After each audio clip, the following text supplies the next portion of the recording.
They were lost in the woods. It was getting late and they needed help. But the man in the pickup who stopped to help them turned out to be a kidnapper. Now, they were trapped in his truck with no way out. 26-year-old Erica Thomas and her boyfriend, 27-year-old Andrew Jackson. It had been an exciting day. The couple who lived in the suburbs of Denver had decided to spend the weekend camping. They packed up their car and hit the road. The drive to their campsite took them about 4 hours. And once there, they spent the day hiking and exploring the area. As the sun began its descent, they started packing up their things to head back home. It was then that they realized they were hopelessly lost.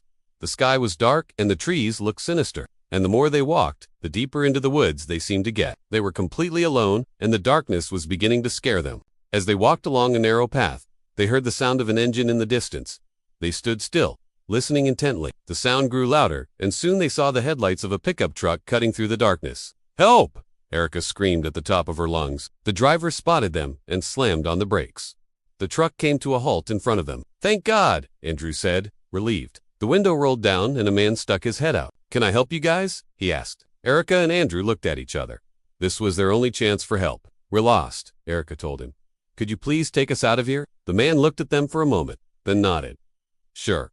Hop in," he said. Andrew and Erica wasted no time. They quickly opened the door and got into the truck. They could feel the relief washing over them as they were pulled out of the woods and onto a proper road. "Thanks so much for your help," Andrew said to the man. "I don't know what we would have done without you." The man smiled. "No problem," he replied. "I was just heading back to town anyway.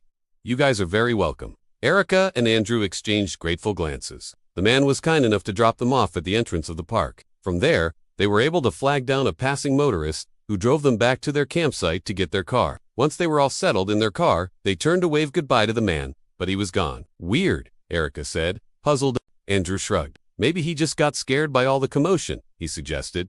"Let's go," Erica said, still feeling uneasy. Throughout the drive home, neither of them spoke. They were both shaken by the ordeal and could not help but replay the events of the day in their heads. When they finally arrived home, they wasted no time in rushing inside and locking the door. Safe at last, Erica and Andrew collapsed onto the sofa, still trembling from the experience. But as the adrenaline began to fade away, they couldn't help but wonder about the man who had rescued them. What was his name? Where did he live? And most importantly, why had he disappeared without saying goodbye? The next morning, when Erica woke up, she couldn't stop thinking about the previous night. She couldn't shake off this feeling of unease that had been gnawing at her. Something about the man's behavior just didn't sit right with her. She tried to convince herself that it was just her overactive imagination. But deep down, she couldn't help but worry that there was more to the story. Deciding to put her mind at ease, Erica pulled up a picture of the man from the security footage on her phone and posted it on social media, hoping someone might recognize him and provide some answers. Meanwhile, the man from the pickup truck, whose name was David, was going about his daily routine, as if nothing unusual had happened. He went to work, picked up his son from school, and cooked dinner for his wife. He was a family man who lived in a quiet suburb and was known for being a reliable and trustworthy person. But behind closed doors, David harbored a dark secret. He was a kidnapper who had been terrorizing the state for years. His modus operandi was simple. He would drive around rural areas in his pickup truck and look for young couples to target. Once he found his victims, he would offer them help or directions, lure them into his truck, and drive them to a secluded spot where he would tie them up and demand ransom for their return. David's latest victim was a young woman named Sarah, who he had kidnapped 2 weeks prior. He had taken her to an abandoned cabin in the woods where he was keeping her captive. He had planned to hold her there until her family paid him the ransom.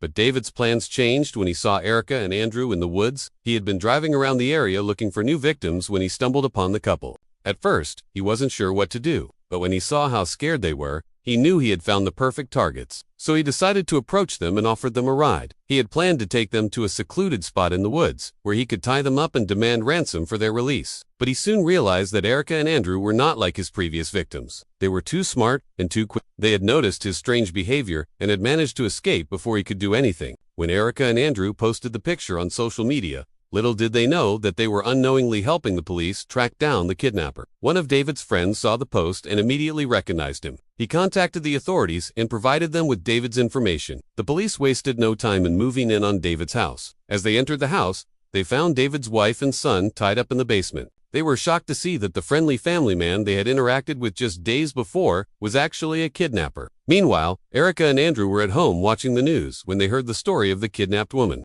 They couldn't believe that the man they had encountered in the woods was a kidnapper. They had escaped danger without even knowing it. When the police searched David's house, they found pictures of Erica and Andrew on his computer. He had taken pictures of them when they had been in his truck, so he could use them as bargaining chips if they had tried to escape. He had also taken pictures of the ransom money that he had demanded from Sarah's family. The police were able to trace the location of the cabin. Sarah was being held captive by following the breadcrumbs left behind in David's computer. They found Sarah in the same condition as the others, tied up and gagged. The police immediately arrested David and charged him with kidnapping and unlawful imprisonment. He was also charged with possession of a controlled substance after they found drugs in his truck. In court, David tried to argue that he had not committed any crimes. He claimed that he had only offered the couple a ride out of the woods and had no intention of harming them. However, the evidence against him was overwhelming and he was found guilty on all counts. He was sentenced to life in prison without the possibility of parole. In an interview with the police, Sarah revealed that David had drugged her with a syringe and that is why she could unremember much about the incident. She also said that she was in a lot of pain and that she hoped the police would find whoever was responsible for this.